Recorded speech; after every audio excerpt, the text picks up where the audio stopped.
Ayatollah Ali Khamenei is only the second supreme leader of Iran after the Islamic Revolution of 1979. As supreme leader, Khamenei has dug his own country's grave. He was previously president of Iran from 1981 to 1989. Khamenei is the longest serving head of state in the Middle East, as well as the second longest serving Iranian leader of the last century.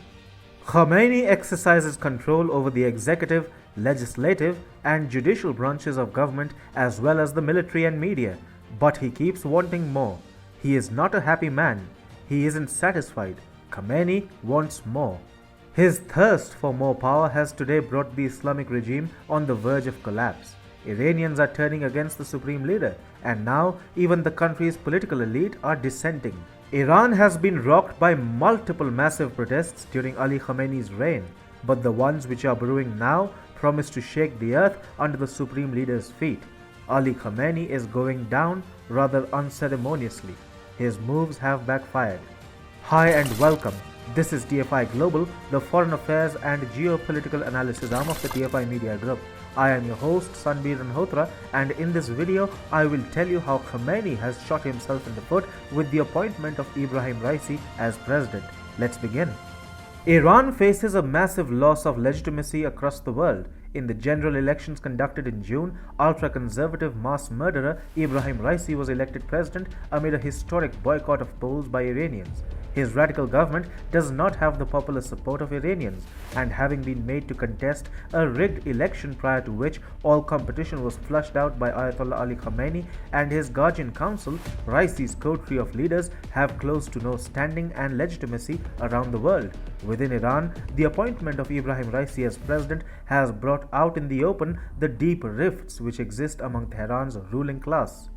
The inauguration of Ebrahim Raisi was made a grand event with a lot of pomp and show to account for. Iran's proxy militias and regional extremist organizations got front row seats at the event. However, there were many notable individuals who gave a miss to the event altogether. These include former presidents, chairman of the Expediency Council and a member of the Guardian Council, the longest serving parliament speaker and a Khamenei advisor, among others. These are important figures in Iran, and the resentment with the Khamenei regime is now out in the open. Former presidents Mahmoud Ahmadinejad and Mohammad Khatami were nowhere to be found. Once a close aide to Ayatollah Ali Khamenei, hardliner Mahmoud Ahmadinejad was barred by the Supreme Leader's Guardian Council from contesting the last two presidential elections. His absence during Raisi's inauguration is a direct challenge to Khamenei's regime, as the volume of anti-regime influences is continuously growing in Iran. In fact, Ahmadinejad had made his stand on the incoming Raisi government clear as early as in June, when he joined the majority of Iranians to boycott the polls and said, "A weak government is coming to power, and a weak government will weaken the situation in Iran. It will weaken the domestic situation, and it will weaken our relations with the world. It will turn our relations with the rest of the world against Iran." According to Al Monitor, the absence of the Larijani brothers was even more shocking. As chairman of the Expediency Council and member of the Guardian Council, Sadek Larijani's absence should have been out of the question. The same holds true for his brother Ali Larijani, who is the longest serving parliament speaker and a Khamenei advisor. These absences speak to the growing discontent among Iran's political elite against Ayatollah Ali Khamenei and his hand-picked president Ebrahim Raisi. For the past many years, Ali Khamenei has wanted complete control over all elements of the Iranian government. Being the supreme leader of Iran has not really helped Khamenei exercise full control over Iranians, especially when the people elected moderate presidents like Hassan Rouhani. With Rouhani in power, Khamenei and his lackeys witnessed significant resistance at every step of the way, given how the former president had a differing foreign policy outlook. At the end of the day, however, Khamenei is the supreme leader, so he got his best man, Ebrahim Raisi, elected as president. With Raisi in office, Khamenei now has control over all aspects of Iran's government.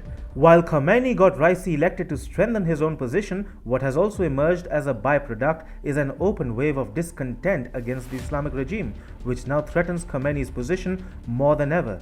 The rift against the Islamic regime is now out in the open, and it is beginning to include even influential members of the country's political leadership. When both the people and influential members of the political circle begin turning against you, rest assured you are in deep trouble. This is the case with Ayatollah Ali Khamenei and his blue-eyed boy Ibrahim Raisi. Raisi was elected to power after Khamenei got all competition removed using the Guardian Council. The council chose 7 candidates to contest the polls in June, and Raisi was far ahead of them all.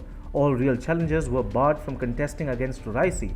Ibrahim Raisi has the distinction of being a hardline judge who during the 1980s was one of 4 judges who imposed death penalties on thousands of political prisoners. Iranians are all too aware of Raisi's credentials. Therefore, just prior to the elections in June, over 110 civil and political activists called for a boycott of the polls. In his desperation to consolidate his position, Ayatollah Ali Khamenei has not only alienated the people of Iran, but has also managed to give rise to dissension among the country's political elite. Raisi's election as president has, therefore, already backfired for Khamenei.